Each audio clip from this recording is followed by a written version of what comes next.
अस्सलामुअलैकुम वरहमतुल्लाहि वबरकातुहू। जी क्या हाल चाल है आप सबके। एक और वीडियो के साथ मैं आपकी खिदमत में हाजिर हूँ। नाइला की दुनिया में आपका खुश आमदीद। आज जी मैं आप लोगों के साथ नान की रेसिपी शेयर करूँगी और नान भी जो कि गंदम के आटे से बनेगा। यहाँ पे मैंने गंदम का आटा ले लिया है। ये है जी खमीर।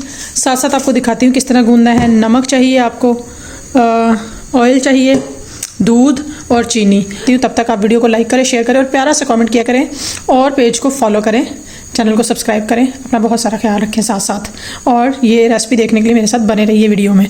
ये सबसे पहले दूध आप डब्बे वाला डाल लें, घर का दूध डाल लें, कोई भी डाल लें।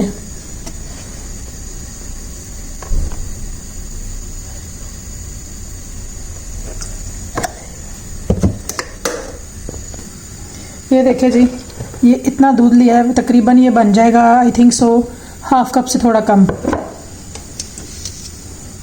और ये 1 टीस्पून से थोड़ा सा कम नमक इसमें जाएगा। यही जी 1 टीस्पून आपने लेनी है चीनी। अब जी आपने डालना है इसमें ऑयल, कुकिंग ऑयल जो होता है, ठीक है। ये आप अपने अंदाजे से ही डालेंगे। तकरीबन मेरा ख्याल है ये 1 टेबलस्पून बन जाता है ऑयल। ये है जी पूरा एक पैकेट मेरे पास यीस्ट का, मतलब खमीर का। तो ये हम इसमें सारा पैकेट शामिल करेंगे, ठीक है। ऑयल आपके इसलिए कह रही हूँ कि अपने हिसाब से डाल लें कि आप कितने लोगों के लिए बना रहे हैं। हम तो यहाँ पे तकरीबन मैंने आपको बोला 4 लोग हैं। चारों में भी 3 बड़े लोग हैं और एक सिर्फ बच्चा छोटा सा। फिर जिसको अच्छे से आपने मिक्स करना है विस्कर की मदद से। मेरे पास विस्कर नहीं है, मैं मैशर की मदद से कर रही हूँ मिक्स। ये देखें जी, ये अच्छी तरह जो है ना सारा मिक्स करना आपने कि कोई गुठली ना बने। और इस तरह 1 कप से कम पानी आपने इसमें शामिल करना और पानी नीम गर्म करना। इसका ये फ़ायदा होता है कि जो यीस्ट है ना, खमीर आपको टिप दे रही हूँ, ये फूल जाती है, अच्छी फूल जाएगी खमीर जो है ना आपकी। मैदे के नान बहुत बनते हैं, मेरे बेटे को ग्लूटेन का मसला है तो उसकी वजह से आज गंदम के आटे का नान बना रहे हैं। और घर में बनाएंगे ये पैन में, कोई ओवन नहीं, कुछ नहीं। उसके लिए आपको वीडियो एंड तक देखनी पड़ेगी। मेरे पास ये नॉर्मल साइज़ का कप है, ठीक है। ये मैं ले रही हूँ तकरीबन 3 कप आटा, 4 कप। पीछे से मुझे इंस्ट्रक्शंस भी मिल रही हैं। किसी चीज़ में मैं वीक हूँ तो मेरे हस्बैंड हेल्प कर रहे हैं क्योंकि वो शेफ़ हैं, उनका काम है रेस्टोरेंट का। मैंने बेसिकली कुकिंग भी बाद में ही सीखी, शादी के बाद। 4 कप हो गए हैं जी। और देखें जी, जब आपका आटा इस तरह से गूंद जाए डो, ये सारा ये साइडें छोड़ दे, फिर आपने इसके ऊपर लगाना है ऑयल और दोबारा से इसको जो है वो थोड़ा सा हल्के हल्के हाथों से गूंदना है। आटे के अंदर कोई भी जो है वो गुठलियाँ नहीं होनी चाहिए। आटा आपका बिल्कुल नरम मुलायम होना चाहिए। देख रहे हैं आप आटा कितना ज़्यादा फ्लफ़ी हो गया है। इस तरह उसने सारी साइडें जो है बर्तन की छोड़ दी हैं, कहीं पे भी कोई आटा नहीं लगा हुआ बिल्कुल भी। इतना ज़्यादा जो है ये सॉफ्ट हो गया आटा। ये देखें जी, आटा उंगली भी कैसे अंदर जा रही है, पता लग रहा है कितना ज़्यादा सॉफ्ट है।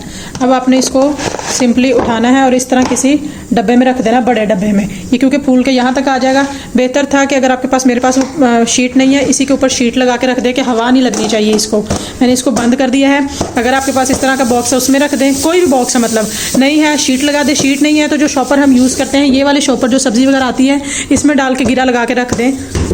कम से कम 2-2.5 घंटे आपने इसको रेस्ट देना है। अभी ज़्यादा से ज़्यादा आप जितनी मर्जी देर रख दें, जितना ज़्यादा देर रखेंगे उतना ही अच्छा जो है नान बनेगा। 1 hour later. यहाँ हम अपने नान का आटा देखते हैं। ये इतना नहीं फूला क्योंकि मैंने इसे रखा सिर्फ घंटा, मुझे जल्दी है इसलिए। लेकिन ये देखें कितनी फिंगर अंदर जा रही है, फूल गया है। अगर आप जितना ज़्यादा रखेंगे उतना ज़्यादा ही अच्छा होगा। अब हम नान बनाते हैं। मैंने इसको बनाने के लिए भी गंदम का आटा ही लिया है।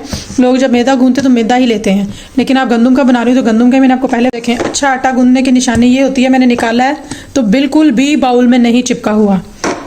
ये देख दें कितना अच्छा सॉफ्ट आटा है ये। चलें इसकी हम तैयारी करते हैं अब नान बनाने की। ये देख रहे हैं आप, ये मेरे इतने आटे में जो है ना वो 6 पेड़े बने हैं। इसका अब हम इसको जो है ना वो बेल लेते हैं अच्छे तरीके से। ये उनके लिए भी है, ये जो अक्सर माएँ बड़ी हेल्थ कॉन्शियस होती है ना कि बच्चों को बाहर की चीज़ें ना खिलाएं, कुछ हेल्दी खिलाएं। और फिर जो है वो नान बाहर से ना लाएं। पाकिस्तान में तो वैसे ही इस टाइम पता नहीं 20 रुपये का कि 22 रुपये का नान है, मुझे आइडिया नहीं, काफ़ी महंगा पड़ रहा है। तो घर में आटा तो होता ही, रोटी भी बनाते हैं, उसमें सिर्फ खमीर डाल के आपको गूंदना होता है, तो बच्चों का जो है ना वो शौक भी पूरा हो जाता है। इस तरह साइडें चेंज कर करके आपने जो है ना वो इसको बेलना है। एक्चुअली मेरे हस्बैंड इसलिए कर रहे हैं कि मेरे पास जो है ना वो मेरे फ़ोन का स्टैंड ख़राब है, मैंने फ़ोन पकड़ा हुआ है, वो वीडियो नहीं बना सकते अच्छे वाली, तो मैं वीडियो बना रही हूँ और वो इसको बेल रहे हैं साथ। ये देखें जी, ये मेरा रोटी वाला पैन ही है, ये बिल्कुल ड्राई होना चाहिए, ठीक है, क्योंकि आपने जो है ना एक साइड पे पानी लगा के ना उसको चिपकाना होता है, अगर इसमें ऑयल वगैरह कुछ हुआ तो वो चिपकेगा नहीं। ऐसे बेल के, ठीक है, इसमें धनिया और ये कलवंजी लगानी है और इसको उल्टा कर देना। अब इस पर लगाना है पानी। हमारे पास ब्रश नहीं है तो इसीलिए हम अपने हाथों का इस्तेमाल कर रहे हैं। अल्लाह ताला ने हाथ किस लिए दिए हैं, अगर आपके पास सिलिकॉन ब्रश हो तो उससे लगाएं पानी वगैरह, हर अच्छे से लग जाएगा। ज़रा पैन आपका होना चाहिए जी अच्छे से गर्म, ताकि आपका जो नान है ना वो इस तरह से चिपक सके। नान चिपक जाए तो इसके ऊपर अब आपने लगाना है अंडा फेंटा हुआ, ठीक है, आहिस्ता आहिस्ता वो मतलब आराम से ब्रश कर दें इसके ऊपर। एज़ यूजुअल जब हमारे पास ब्रश नहीं है तो फिर हम चम्मच से डाल के उसको इस तरह सारे पे लगा लेते हैं। जब आपका नान अच्छे से एक तरफ से सिक जाए तो फिर आपने इसको उल्टा करना है अपने पैन को और इसको धीमी आंच पे सेक लेना दूसरी तरफ से। ये देख रहे हैं जी आप कैसे नान जो है ना वो बनना शुरू हो गया। ये देखें, ये बबल्स आने शुरू हो गए हैं नान में, मतलब कि वो एक साइड से अच्छे से पकना शुरू हो गया है। चलें जी, ये हम देख रहे थे, साथ साथ देखना भी है, ये नहीं कि आप उल्टा करके भूल ही जाए अपने नान को। ये देखें क्या खूबसूरत शक्ल आई है, क्या खूबसूरत नान बना है। देख रहे हैं आप, आटे से, गंदम के आटे से ये नान तैयार किया गया। अब इसको थोड़ा सा और सेक की ज़रूरत है कि इसकी साइडें ये कच्ची हैं। ये जी, ये देखें, ये नान हमारा अब रेडी है बिल्कुल ज़बरदस्त तरीके से।